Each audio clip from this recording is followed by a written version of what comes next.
বাংলাদেশ ব্যাংকের যে বর্তমান গভর্নর, তার দায় কিন্তু এই বিএনপি সরকারকে নিতে হবে, মাননীয় প্রধানমন্ত্রী তারেক রহমানকেই কিন্তু নিতে হবে। সুতরাং যে কোনো বিষয়ে রিয়াক্ট করা, প্রতিবাদ করা একদম কড়াভাবে না করে সেটা আসলে বাস্তবতাটা চিন্তা করা উচিত। বিভিন্ন জায়গায় সরকার তার নিয়ন্ত্রণ করবে না, যদি ফেল করে সরকার, যেমন ইন্টারিম গভর্নমেন্টের সময় অনেক জায়গায় তারা ফেল করেছে, তার দায়িত্ব ইন্টারিম সরকারকে নিতে হচ্ছে। কিন্তু আমরা পরবর্তীতে জানতেছি যে অনেক জায়গায় আসলে ইন্টারিম সরকারের নিয়ন্ত্রণ ছিল না। তো এই সরকারের যদি নিয়ন্ত্রণ না থাকে, তার দ্বারা দেশ চালাবে কীভাবে, সেটাও যেরকম দরকার আছে। আবার ঠিক এমন কোনো লোকজনদেরকে গুরুত্বপূর্ণ জায়গায় বসানো উচিত নয় যারা বিগত ফ্যাসিবাদী সরকারের সময় ফ্যাসিলিটেট হয়েছে, বা যারা আসলে বিগত ফ্যাসিবাদী সরকারের সময় যে মাফিয়ারা এই সরকারকে টিকিয়ে রেখেছিল, যেটা ওপেন সিক্রেট, এই বসুন্ধরা, এস আলম, আপনার হচ্ছে এরকম যে গ্রুপগুলো ছিল, তারা তো এই মাফিয়া সরকারকে টিকিয়ে রেখেছিল। শেখ হাসিনার ভ্যান্ডি ব্যাগ ছিল। তো কোনোভাবেই অর্থের বিনিময়ে হোক বা যে কোনো কিছুর বিনিময়ে হোক, কোনো সুবিধার বিনিময়ে হোক, তাদেরকে নতুন করে কোনোভাবে ফ্যাসিলিটেট করা উচিত হবে না। আপনারা নতুন নতুন ব্যবসায়ী তৈরি করেন, নতুন নতুন যোগ্য ব্যক্তিদেরকে তৈরি করেন। বাংলাদেশে কি যোগ্য ব্যক্তির অভাব আছে? অসংখ্য যোগ্য ব্যক্তি আছে, তাদেরকে সেই সমস্ত জায়গাগুলোকে সেট করে। এটা আমি মনে করি, আমি এটা দৃঢ়ভাবে মনে করি।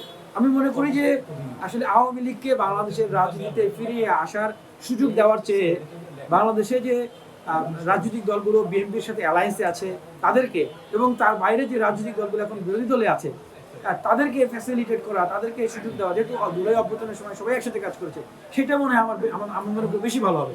কারণ আমি মাননীয় প্রধানমন্ত্রী জনাব তারেক রহমানের উদ্দেশ্যে বলতে চাই, দেখেন বাংলাদেশের মানুষ এবং জাতীয়তাবাদী দলের যারা নেতাকর্মী শুভাকাঙ্ক্ষীরা আছে, তারা কিন্তু একটা জিনিস ভুলে নাই। বহুদলীয় গণতন্ত্র প্রবর্তন করে শহীদ প্রেসিডেন্ট জিয়াউর রহমান খাল কেটে কিন্তু কুমির নিয়ে এসেছিলেন। সেই কিন্তু তাদের হাতেই কিন্তু শহীদ প্রেসিডেন্ট জিয়াউর রহমানকে জীবন দিতে হয়েছে। আপনিও একই রকম ভুল আশা করি করবেন না, এতটা উদার হওয়ার দরকার নাই। এই কয়েকদিন আগেও দেখলাম ছাত্র দলের ঢাকা কলেজের এক ভাই, তার পা সেখানে ওষুধ দেওয়া হচ্ছে, সে কিন্তু তীব্র ব্যথায় তিনি কিন্তু কাতরাচ্ছেন, চিল্লাচিল্লি করতেছেন। এই যে 2000 শহীদ, আহত, চোখ হারানো, হাত হারানো ভাই বোনরা, বিএনপি সরকারের এত ত্যাগ, এই যে ইলিয়াস আলী গুম হয়েছে, তাকে হত্যা করা হয়েছে, এরকম অসংখ্য নেতাকর্মীরা শহীদ হয়েছে। আমরা অত্যাচারিত নির্যাতিত হয়েছি, অনেকেই অত্যাচারিত নির্যাতিত হয়েছেন, নিপীড়িত হয়েছেন, গুম হয়েছেন।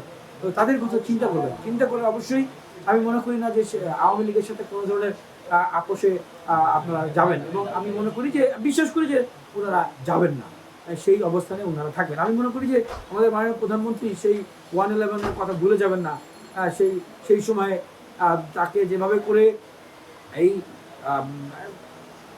ইন্ডিয়া প্যাট্রোনাইজড, সেই সময়ের সেই গুপ্ত বাহিনীরা যেভাবে করে এভাবে করে হাত তুলে বেঁধে তাকে রিমান্ডে মেরে তাকে ভেঙে দিয়েছিলেন তার মেরুদণ্ড, সেই বিষয়গুলো তিনি ভুলে যাবেন না, সেগুলো মনে রাখবেন। এবং খুবই স্ট্র্যাটেজিক্যালি উনি দেশকে পরিচালনা করবেন, দেশের ঐক্য সংহতি ধরে রাখার জন্য কাজ করবেন। আমি মনে করি যে বাংলাদেশের মানুষ তাকে সমর্থন দিবে, তাকে সাপোর্ট দিবে। বাংলাদেশকে উনি গঠনমূলকভাবে দেশের উন্নয়ন, সংহতি, স্থিতিশীলতা সব দিক থেকেই বিশ্ব দরবারে উনি এগিয়ে নিয়ে যেতে পারবেন। দেখেন, একটা অভ্যুত্থান পরবর্তী সরকারের উপযোগ দিয়েছে, সেটা আসলে কোনো সরকার বলা যায় না, সেটা একটা ইন্টারিম একটা ব্যবস্থা ছিল, কিন্তু সরকার ওই অর্থ বলা যায় না।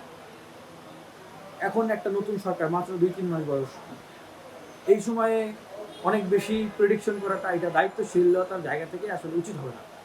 আমি মনে করি যে এই সরকারকে সময় দেওয়া উচিত আরও, এবং আমি আশা করি যে অবশ্যই বিগত সরকার, বিগত সময়ের যে গ্যাপগুলো রয়েছে, বিগত সময়ের যে ভুল ত্রুটিগুলো রয়েছে, বিগত সময়ের থেকে লার্নিং নিয়ে এই সরকার ভালো করার চেষ্টা করবে। তবে একটা দেশের অর্থনীতি যদি ভালোভাবে পরিচালিত হয়, ব্যবসা বাণিজ্য যদি ভালোভাবে পরিচালিত হয়, তাহলে কিন্তু দেশের মানুষের জীবনযাত্রায় ভালোভাবে চলে। আর দেশের অর্থনীতি যদি ভালোভাবে না চলে, আপনার দেশ কিন্তু এমনি অশান্ত হয়ে যাবে। সেই জায়গা থেকে আমি মনে করি যে যেই মিল কলকারখানা ইন্ডাস্ট্রিগুলো বন্ধ হয়ে গেছে, এবং আওয়ামী লীগের সময় যেই অর্থগুলো বিদেশে লক্ষ লক্ষ টাকা তারা পাচার করে নিয়ে গেছে, যেই ব্যাংক, বিমা, যে প্রতিষ্ঠানগুলোকে, অর্থনৈতিক প্রতিষ্ঠানগুলোকে তারা কবজা করে রেখেছিল, দখল করে রেখেছিল, এবং যেই জায়গা জমি, আপনার হচ্ছে নদী নালা, যেই জায়গাগুলো আওয়ামী লীগ দখল করে রেখেছিল, যে সিন্ডিকেট করে রেখেছিল ব্যবসায়িক জায়গায়, এবং এই যে এখন টেন্ডার হচ্ছে, ব্যবসায়ীরা নতুন যারা এই অভ্যুত্থান পরবর্তী সময়ে ব্যবসায় নেমেছে, হ্যাঁ, তারা কিন্তু আসলে এইভাবে করে কাজ পাচ্ছে না। ঠিক এই আওয়ামী লীগের সময়, জাতীয় পার্টির সময় যারা টেন্ডার ফেলতো, কাজ পেত, তারা একটা আইন করেছিল। সেই আইনের কারণে এখনো কিন্তু সেই আওয়ামী লীগকে তারাও অনেক জায়গায় ফেসিলিটি পাচ্ছে না। তো এই জায়গাগুলোকে সংস্কার করলে আমার মনে হয় যে ভালো করা সম্ভব এবং ভালো হবে বলে আমি আসলে প্রত্যাশা রাখতেছি। আর যদি আসলে এরকম করা হয় যে না, সরকার কামাল দরিয়া আমি ঢাল, সুযোগ পেয়েছি যেখানে যা পাই খাবলা মেরে খাইয়ে ফেলাই, আবার সেই মনে করেন সেই ধরনের পরিস্থিতি যদি তৈরি করা হয়, ব্যাংক খাওয়া, বন খাওয়া, বালু খাওয়া, আপনার হচ্ছে টেন্ডার খাওয়া, আপনার ব্রিজ খাওয়া, কালভার্ট খাওয়া, রোড ঘাট খাওয়া, তাহলে তো এটা অর্থনীতি আর ভালো দিকে কোথায় যাবে? আমাদের মানুষের আসলে কপাল খারাপ হবে, এদেশের জনগণ আমরা আসলে হতভাগা হবো।